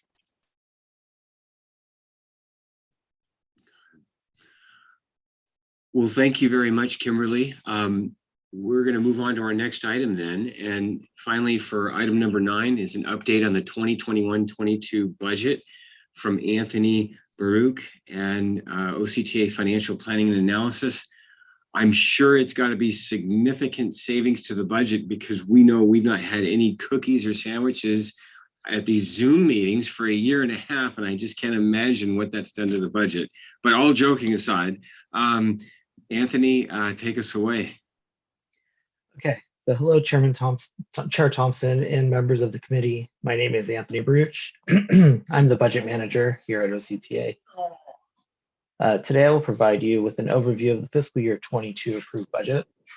And with that, I'll move to slide 2, budget themes. Okay, so slide 2 has our budget themes, and starting at the top of the slide, the fiscal year 22 budget has an overarching theme of emerging from the pandemic. And through conservative fiscal planning and decisive action, we are able to deliver balanced and sustainable transportation. That being said, the budget is aligned to the Comprehensive Business Plan, which is our 20-year financial forecast of all of OCTA's major programs. Also, I do want to note another action that is allowed for a balanced budget is the federal stimulus funding provided to OCTA as part of the COVID-19 pandemic. When it comes to the Measure M2 program, we have several projects currently underway. This budget keeps current projects moving forward and is aligned to the Next 10 delivery plan. For reference, the Next 10 delivery plan outlines all major projects over the next 10 years within the M2 program. For the 91 express lanes, the budget assumes 14 million trips, which is a little over 80% of pre-COVID levels. Slide 3, please, budget sources and uses. This slide shows a year-over-year balanced view of our budget sources and uses. Overall, the fiscal year 22 budget is approximately $1.27 billion and is about $282 million less than the fiscal year 21 budget. As you can see at the bottom of the table, capital is the primary reason for the decrease in the budget year over year in the amount of $269.4 million. And this is primarily attributed to bus purchases and construction of the 405 freeway project that was budgeted and executed in the fiscal year 21 budget with no need to budget for in the fiscal year 22 budget. Now I'll move to slide 4, transit assumptions.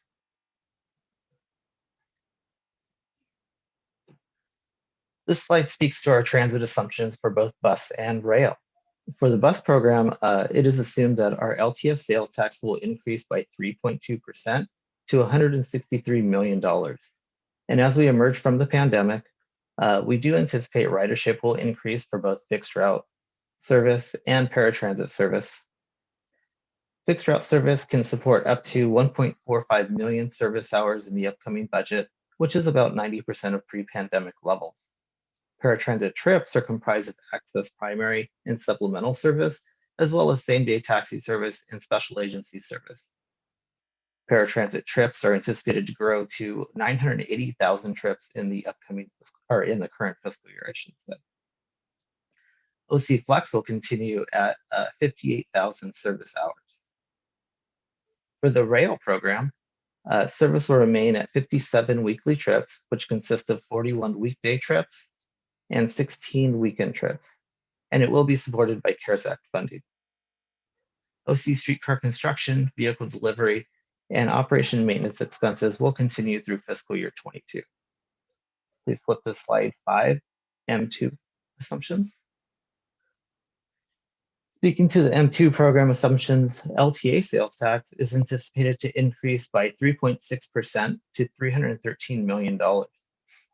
M2 freeway projects are in the amount of $334.6 million, and expenditures are primarily driven by right-of-way design and construction efforts for the SR 55 improvement, I-405 improvement, and South County I-5 improvement projects. Streets and roads projects are budgeted at $141.5 million, and expenditures are driven by contributions to cities to support local fair share, regional capacity, and traffic signal synchronization programs. M2 transit projects are budgeted around the $63.7 million, and expenditures are budgeted primarily to support community-based transit circulars, senior mobility, and construction of the OC streetcar. Slide 6, please. 91 express lanes assumptions. Regarding the 91 express lanes, trips are anticipated to increase from 10.1 million budgeted in the current year, or last year, I should say, to 14 million in the current year. This results in anticipated toll revenue of 42.3 million and non-toll revenue of 6.3 million. Major expenditures anticipated in fiscal year 22 include the toll management contract in the amount of 7.7 million and contributions to the construction of the Placentia Metrolink station, as well as contributions to freeway projects along the 91 corridor for both Project J and Project I. This concludes my presentation. I'm happy to answer any questions.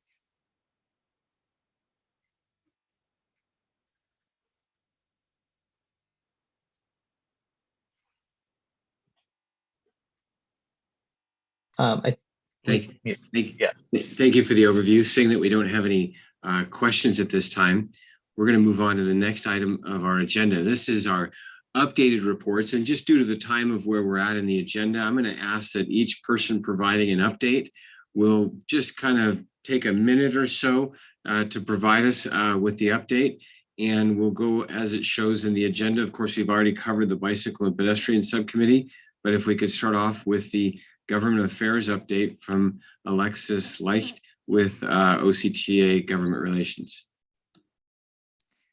Hi, good afternoon, everyone. Thank you, Chair Thompson. Yes, I will be brief today. Just a couple of updates on the federal side. We are still monitoring all activity that's happening in DC. We're just waiting to see if a deal is actually going to come together within the next couple of weeks. Just still, like, nothing is firm on either the infrastructure side or the reauthorization of the FAST Act side. So still monitoring that. On the state side, there has been a budget deal, which is very exciting, with a significant investment in transit and transportation overall.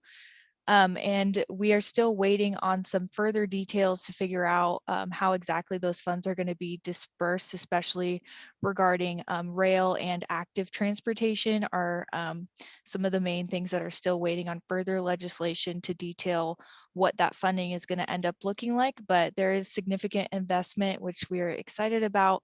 And we are also excited to have the transportation trailer bill signed into law last week by the governor, which provides for additional flexibilities and relief related to the Transportation Development Act, as well as some other priorities that OCTA staff pursued. So good news on the stateside front, still waiting on the federal front, but that is all I have today, and I can answer any questions if there are any.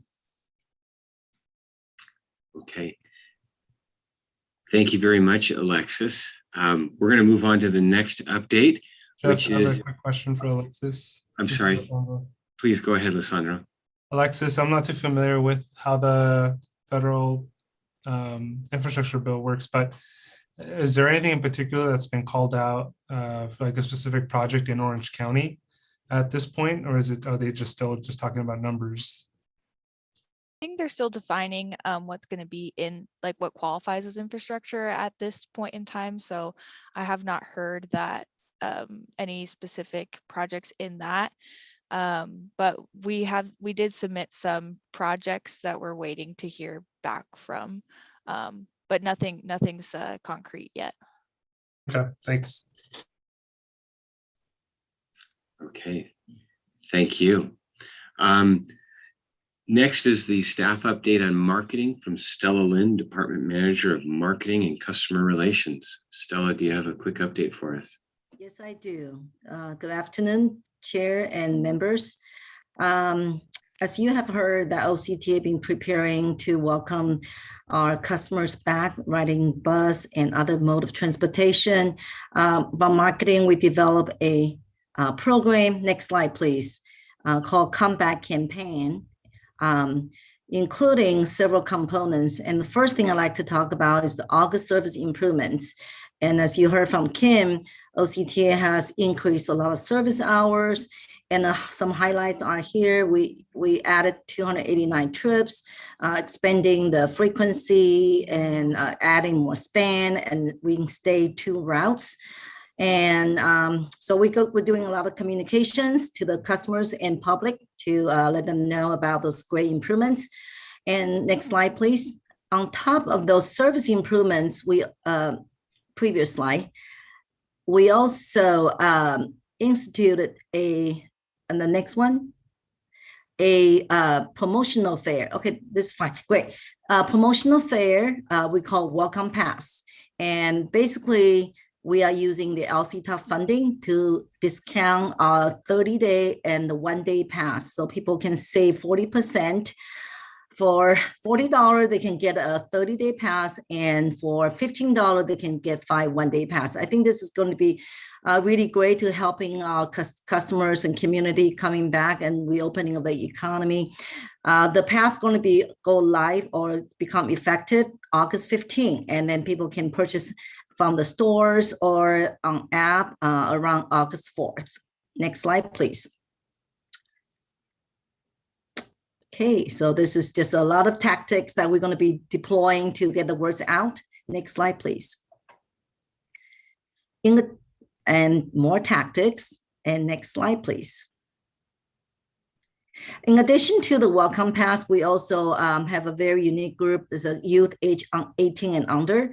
And we're also very fortunate to have ALC top funding to institute a promotional fair. Actually, it's a free fair for this age group starting around September, and about a 6-month promotional period to really gauge the impact on the free fair on the ridership from the youth group. So we're looking forward to partnering with school districts to get the words out. We do request a special form from their parent in order to issue them the free pass. Next slide, please. On the college pass side, just real quick, most of the college are still in programs, and we welcome them back to in person to go back to school with on OC Bus. And we're going to welcome a new college, which is Irvine Valley College, start the pass program next month. I think most of the college are already in the program except Orange Coast and Coastline, which we are still working with them for maybe next year's launch. Next slide, please.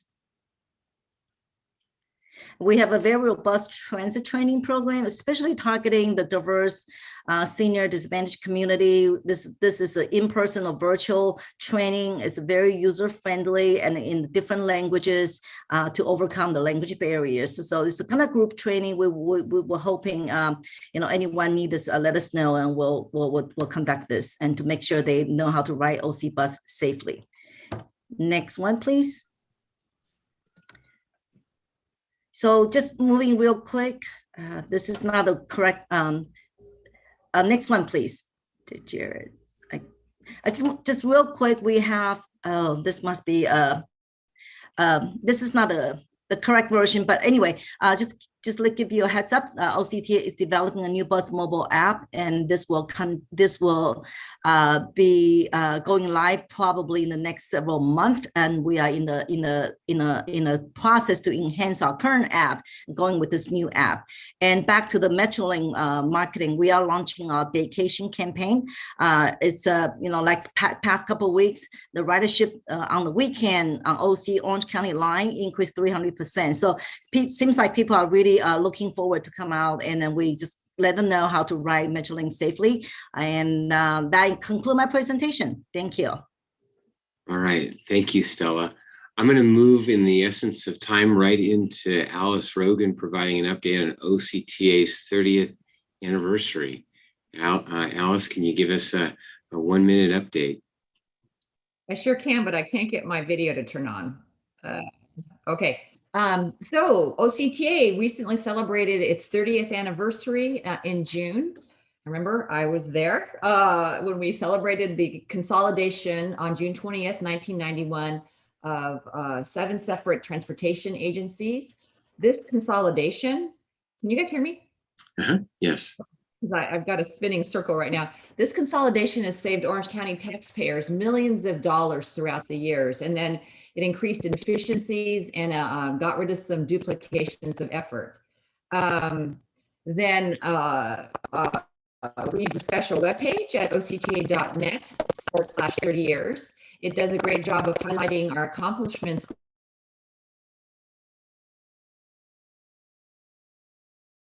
Uh-oh, we lost Alice.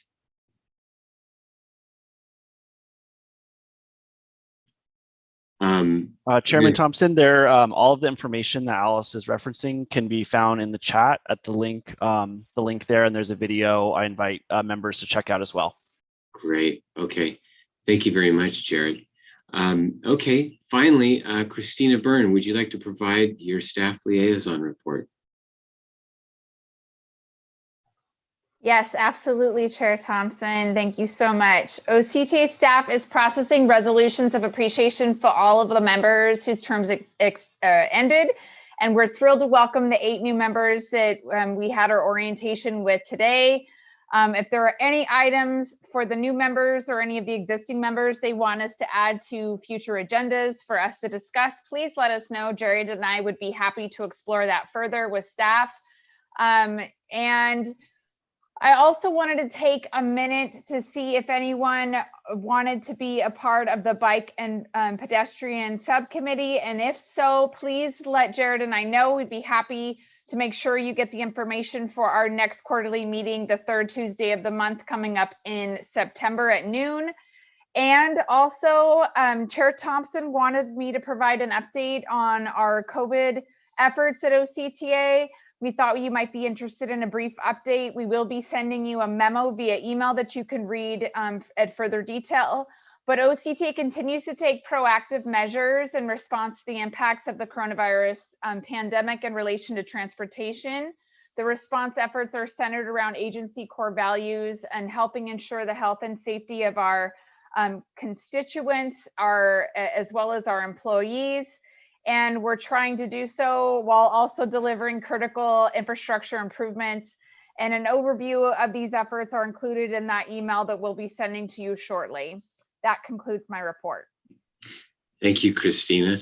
And that brings us to item number 11, committee member comments. At this time, I'd like to open the floor to CAC members that would like to offer any reports on items we've not discussed at this time. Chairman Thompson, I just wanted to say that Alice Rogan apologizes for her connection issue. Oh, no problem. Understood. Okay, well, that moves us into adjournment with 1 minute left on the bell. And so, ladies and gentlemen, that concludes today's CAC meeting. The next regularly scheduled meeting of the OCTA Citizens Advisory Committee meeting will take place at noon on Tuesday, October 19th. And I anticipate that it'll be in person unless something changes that requires us to meet, continue to meet on Zoom. So